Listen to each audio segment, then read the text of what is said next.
Mi nombre es Melanie Cano y mi presentación es sobre los océanos y su papel en el desarrollo de la humanidad. Se va a hablar concretamente de la contaminación y los microplásticos y los plásticos. Primero vamos a definir por qué el océano es importante. Los océanos absorben aproximadamente el 30% del CO2 que nosotros, los humanos, producimos, apaciguando así los impactos del calentamiento global. ¿Cómo están relacionados la contaminación por plásticos y el calentamiento global? La fabricación de artículos plásticos añade emisiones de gases de efecto invernadero a la atmósfera.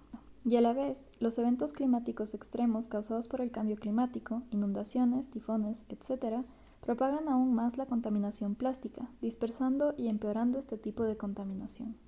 La contaminación plástica también está provocando un impacto global, con el cambio climático que calienta las temperaturas de los océanos y blanquea los arrecifes de coral. El plástico dañando los hábitats y causando muertes entre las especies marinas. El impacto agravado de ambas crisis simplemente exacerba el problema. No se trata de debatir qué tema es más importante, es reconocer que las dos crisis están interconectadas y requieren soluciones conjuntas. Apunta Heather Goldewey, coautora del artículo publicado en la revista Science of the Total Environment. El océano es el principal reservorio de CO2, almacenando casi el 80% del calor generado por el efecto invernadero, atenuando así muchos impactos nocivos de la contaminación atmosférica. Sin embargo, cuando el CO2 se disminuye en el mar, el agua se vuelve más ácida y el pH del océano disminuye.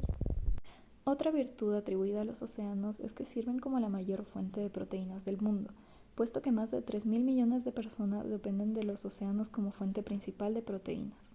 Además, la pesca marina emplea directa o indirectamente a más de 200 millones de personas alrededor del mundo.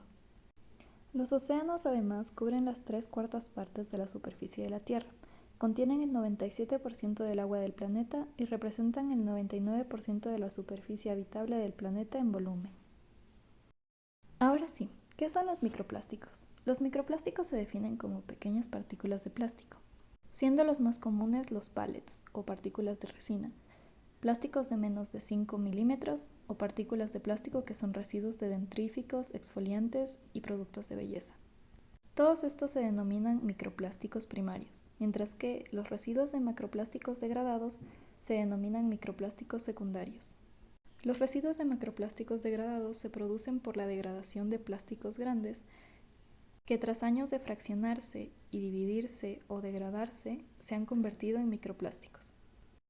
Sin embargo, esta característica que lo hace atractivo para el consumo humano es a su vez su mayor problemática, puesto que lo hace extremadamente resistente a la degradación.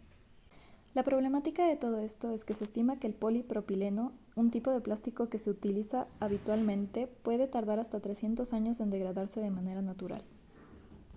Respecto a otros tipos de plásticos, como el PET, tereftalato de polietileno, que se encuentra en botellas, o PVC, policloruro de vinilo, que se puede encontrar en tubos y cañerías, entre otros, pueden llegar a tardar hasta 1000 años.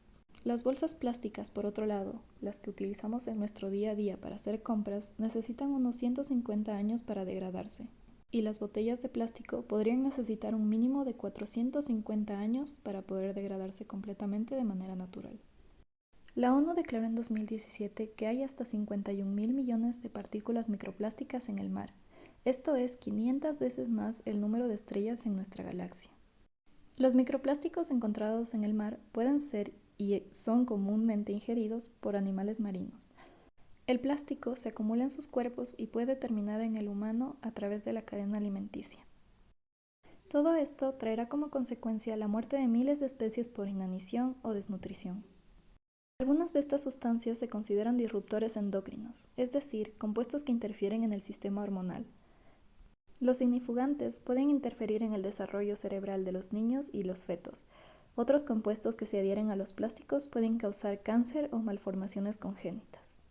No obstante, es difícil determinar si como consumidores de pescado nos afectan los microplásticos, porque no se le puede pedir a alguien, obviamente, que ingiera plástico a modo de experimento, y porque actúan de manera distinta según las circunstancias físicas y químicas. Por desgracia, aún no sabemos qué nivel de contaminación podría dañarnos. Igual hay que tomar en cuenta que esta es solo una de muchas formas de contaminación que existen en el océano. A continuación, algunas alternativas al plástico que podemos encontrar. Bioplásticos. Los bioplásticos están hechos a base de arroz, cáscaras de papa o de banano, que podrían servirnos como una alternativa biodegradable y amigable con el ambiente. El problema con este tipo de materiales es que su fabricación es mucho más costosa, por lo que en los últimos años se han ideado diferentes estrategias para disminuir sus costos de producción. Conclusiones. Si bien por ahora no existen estudios que demuestren el daño real que puede hacernos la ingesta de plástico a los humanos, es bastante obvio que serán consecuencias que se observarán a largo plazo, y que si la producción de este material continúa siendo tan desmesurada, los riesgos solo aumentarán. Es mejor no exponernos a ese peligro y las consecuencias y empezar a prevenir. Por ahora, solo podemos observar que el daño que la ingesta de plástico ha provocado en la fauna marítima es muy real, y una especulación no muy descabellada sería asumir que los efectos secundarios llegarían de una forma u otra. Mi opinión un poco más personal es que me parece que la actitud de solo preocuparnos en cómo este problema nos afecta a nosotros, los humanos, es bastante especista. Los animales en el océano tienen tanto derecho como nosotros a un ambiente libre de contaminación y a no padecer muertes tan sofocantes y terribles como las son las causadas por la asfixia o heridas hechas por los plásticos que se enredan en las especies cuando son bebés y afectan en su desarrollo. Es por esto que debemos tomar conciencia como sociedad ante las cosas que consumimos y reducirlos en lo posible. Muchas gracias por escuchar y estas son las referencias.